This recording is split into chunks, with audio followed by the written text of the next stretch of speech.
지난 제2절에서는 조직의 구조를 이해하기 위해서는 조직도뿐만 아니라 프로세스도도 필요하며 이러한 프로세스를 그림으로 표현한 예를 알아보았습니다. 좀 더 구체적으로 기업 외부와의 네트워크를 포괄하는 슈퍼시스템 조직도, 전략적 파트너십 가운데 아웃소싱 파트너를 포함했던 가치사슬, 그리고 핵심 프로세스를 나타내는 조직 네트워크를 살펴보았습니다.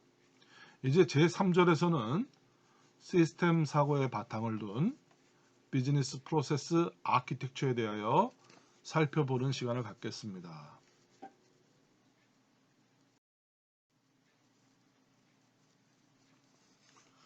전통적인 조직도는 관리자가 다분히 정적인 형태로 조직을 바라보게 하는 단점이 있습니다. 이런 조직도는 각 부서 간의 업무가 어떻게 연결되어 있는지를 보여주지 못합니다.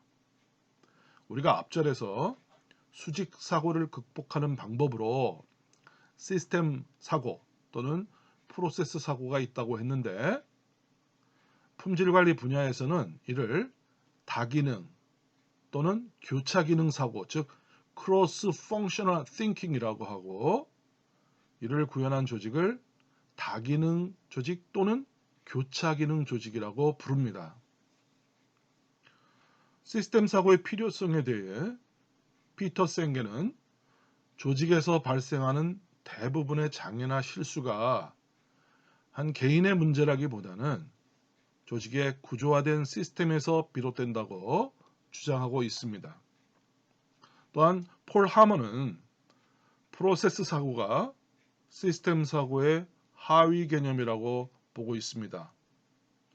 인풋, 프로세스, 그리고 아웃풋으로 구성되는 시스템 내에서의 활동 중 내용이 부분 내용이 프로세스이니 그의 말은 일리가 있습니다. 한 수직 조직의 최대 효율을 도모하는 일이, 즉 한 부서의 최대 효율을 도모하는 것이 회사 전체적으로 볼 때는 오히려 수익을 깎아먹거나 더러는 비용을 발생하게 해서 손해를 유발하는 경우가 흔한 경우입니다. 그러므로 모든 사안을 어떤 부서 단위가 아니라 조직 전체를 시스템 관점에서 판단하고 그 부가가치를 생성하는 프로세스 전체를 최적화하려는 노력이 필요한 것입니다.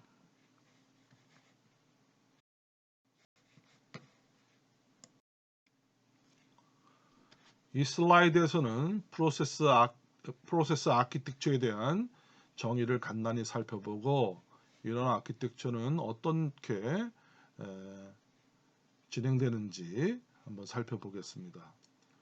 비즈니스 프로세스 아키텍처에 대하여 여러 학자의 정의가 있는데, 그 중에 폴 하머는 가치사슬을 구성하는 비즈니스 프로세스에 대한 지식체제라고 정의하고 있습니다. 슬라이드 그림과 같이 하머는 프로세스 아키텍처 방법론의 추상화 레벨을 조직계층별로, 제일 왼쪽 부분입니다. 실행 레벨, 맨 밑에 실행 레벨, 가운데 프로세스 레벨, 그 다음에 제일 상위에 전사 레벨 등으로 구분하고 있습니다. 그리고 각 단계별로는 비즈니스 프로세스 아키텍처의 구현 방법을 제시하고 있습니다. 그리고 그림에서 보듯이 프로세스 아키텍처 형태를 구축하는 가장 높은 개념은 기업의 전략이며, 이에 따라 전사 레벨의 아키텍처가 5단계로 진행되고 있음을 보여주고 있습니다.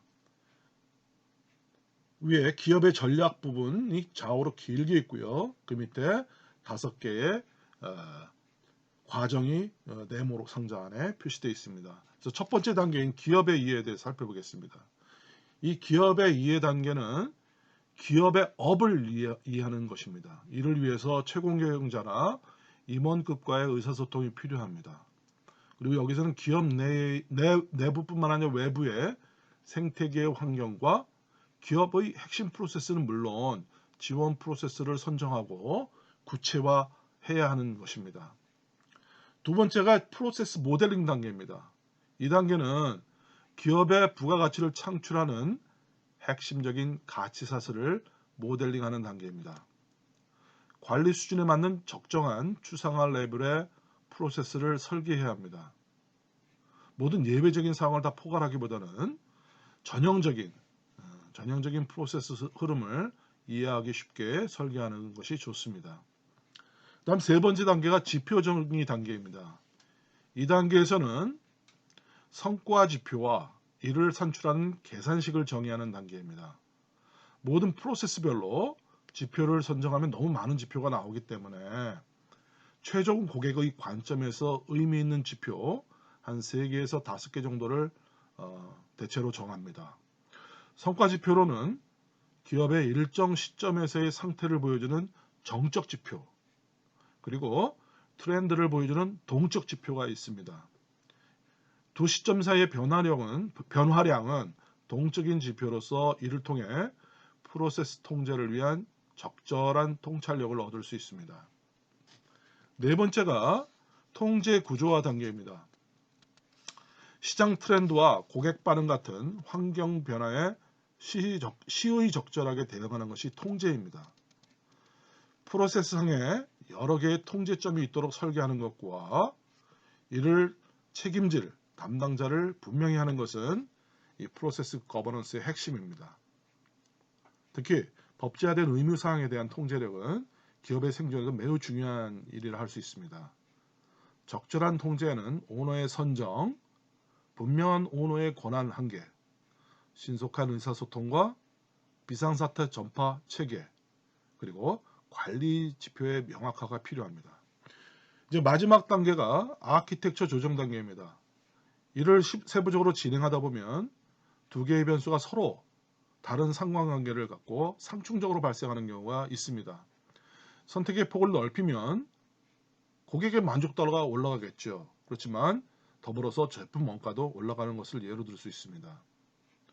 통제 관점에서는 서로 상극인 길들이 발생할 때 전사적 전략의 관점에서 제고하여 아키텍처를 조정해야 합니다.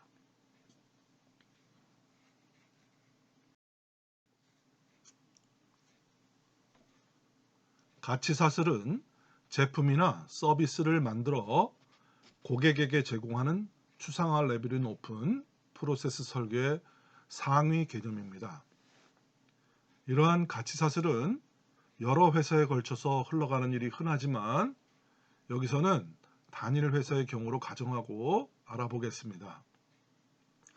추상화 레벨로 표현하면 가치사슬은 가장 높은 수준인 레벨 제로에 속합니다. 여러분 그림 보시면 그림의 제일 오른쪽에 레벨 제로 하고 되어 있습니다. 슬라이드 그림은 자동차 사업 부문에서 디지털 지도를 이용한 항법 장치를 개발하는 연구 개발 공정의 예로서 추상화 레벨 제로부터 레벨 8까지의 비즈니스 프로세스를 세부적으로 보여주고 있습니다. 기어리 럼러와 앨런 브라시는 회부학처럼 이러한 가치사슬을 분해하는 과정을 보여줬고 이러한 과정을 성과 회부 작업이라고 하고 가치사슬을 수직적으로 분화하여 펼쳐놓은 프로세스 체계를 가치창조 계층 구조라고 불렀습니다. 이러한 가치창조 계층 구조 분석은 활동 기준 원가 관리, 즉 ABC의 사전 활동입니다. 프로세스의 계층 구조를 몇 단계로 할 것인가는 관리 포인트 수준에 따라 달린 문제입니다. 단일 제품인 경우나 서비스인 경우에는 대체로 레벨 0에서 레벨 3, 4 정도면 충분하다고 하겠습니다.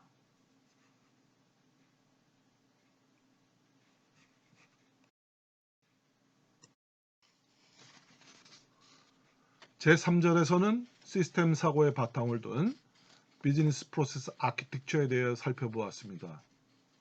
제4절에서는 비즈니스 아키텍처의 정의에 대하여 살펴보겠습니다.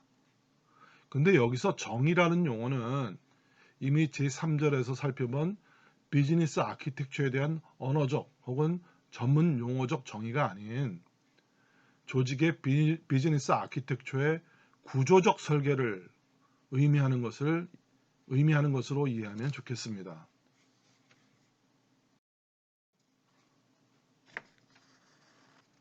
기존의 비즈니스 프로세스를 새로 만드는 것과 기존의 업무 흐름을 비즈니스 프로세스로 도식화하는 것은 약간 다르게 접근해야 합니다. 앞에서 설명한 비즈니스 프로세스를 새로 만드는 것, 이거를 우리는 엔지니어링 설계 작업이라고 하고, 기존의 업무 흐름을 비즈니스 프로세스로 도식화하는, 그림으로 그리는 것을 우리가 역공학 작업이라고 합니다. 프로세스 아키텍처를 새로이 설계하는 관점에서 이거를 우리가 이제 설계한다는 점에서 아키텍처의 정의 단계를 살펴보겠습니다. 프로세스의 설계는 일반적으로 다음과 같은 6단계의 절차로 진행됩니다. 첫 번째 단계에서는 다루고자 하는 제품에 관계된 기업의 레벨 제로의 가치 사슬을 정의합니다. 두 번째 단계에서는 이러한 가치 사슬이 성취하고자 하는 전략적 목표를 결정합니다. 그리고 세 번째 단계에서는 가치 사슬이 목표를 성취했는지 그 달성 여부를 판단할 성과 지표를 결정합니다. 그 네 번째 단계에서는 가치 사슬을 레벨 1의 핵심 비즈니스 프로세스로 분화합니다.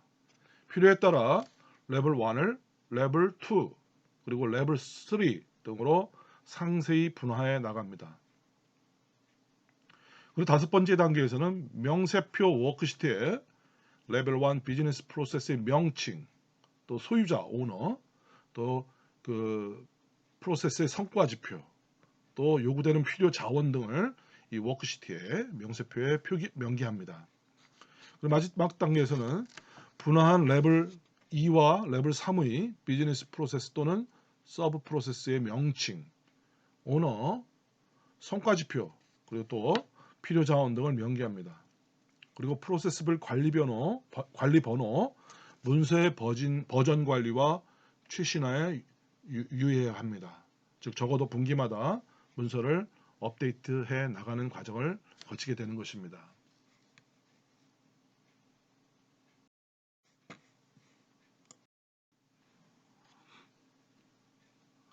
슬라이드의 그림은 레벨 0의 가치 사슬에 대해서 레벨 1의 세 가지 핵심 프로세스를 보여주고 있습니다.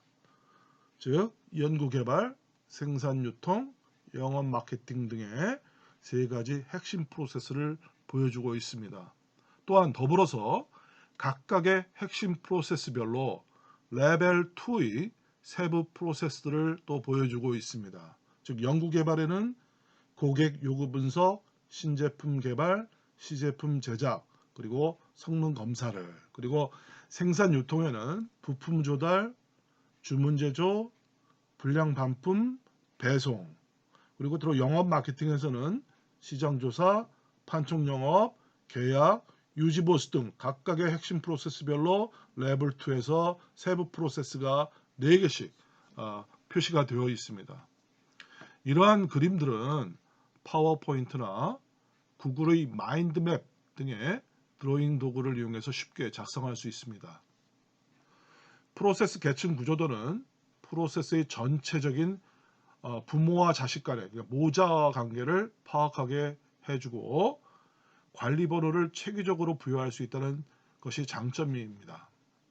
예를 들어서 생산계획 프로세스를 부모로 해서 그 밑에 이 생산계획 프로세스는 레벨 제로의 가치사슬 아래에서 레벨 1의 생산 유통 또는 레벨 2의 주문 제조 그리고 레벨 3의 생산계획 수립으로 분화되어 있음을 보여주고 있습니다. 여러분 그림에 레벨 3의 생산계획 수립을 보세요. 그리고 이들 각각 레벨별로 넘버링을 하면 생산계획 수립은 레벨 0의 1, 레벨 1의 2, 레벨 2의 2 그리고 레벨 3의 1의 3단계 레벨 관리 번호가 부여되고 있음을 알 수 있습니다. 이러한 핵심 프로세스 설계는 관리자들과 워크숍을 통해서 작성할 수 있을 것입니다. 임원들은 이러한 상세한 비즈니스 프로세스에 대한 이해가 부족할 수 있으므로 컨설턴트가 업무 활동의 관찰이나 실무자 인터뷰를 통해 핵심 프로세스를 사전에 정리해 두기도 합니다. 이렇게 작성된 프로세스 맵을 활용하여서 리더 그룹과의 워크숍에서 핵심 프로세스의 정합성과 적정성을 검토하게 됩니다. 레벨 1 프로세스는 대체적으로 5개에서 8개 이내로 분화하는 것이 적절하다 하겠습니다. 그래서 레벨 1의 비즈니스 프로세스가 모두 도출되면 다음 단계로 성과 지표를 합의해야 합니다. 성과 지표는 품질, 퀄리티 Q, 원가, 코스트 C, 그리고 납기를 나타내는 딜리버리의 D 등의 QCD 개념으로 선택할 수도 있고, 또한 시장 점유율이나 고객 만족도 혹은 신성장 사업의 역량 등으로 결정할 수도 있습니다. 중요한 점은 성과 지표는 고객 관점이어야 하고 전사적으로 이해 당사자 간의 합의가 되어야 한다는 것입니다. 이러한 성과 지표에 대해서는 제7장에서 좀 더 자세히 살펴보겠습니다.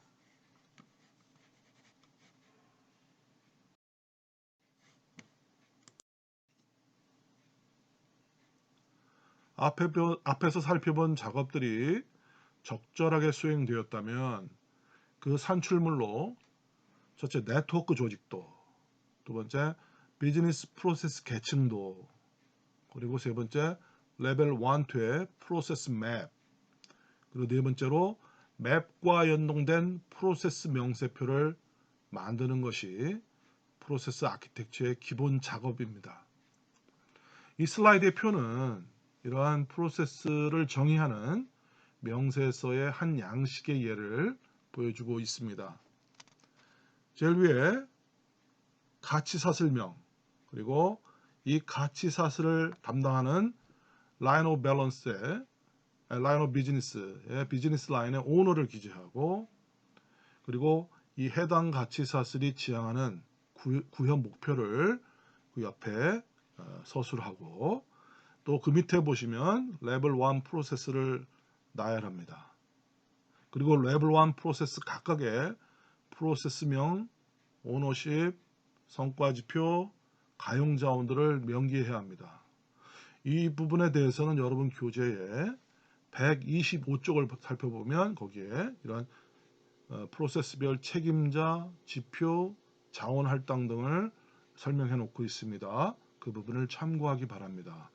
그리고 실제 작성 양식이 여기는 표시가 안 됐지만 이러한 명세표에는 이 명세표를 작성한 날짜와 그 작성한 사람에 대한 작성자의 정보를 포함하는 것도 기본이라고 할 수 있겠습니다.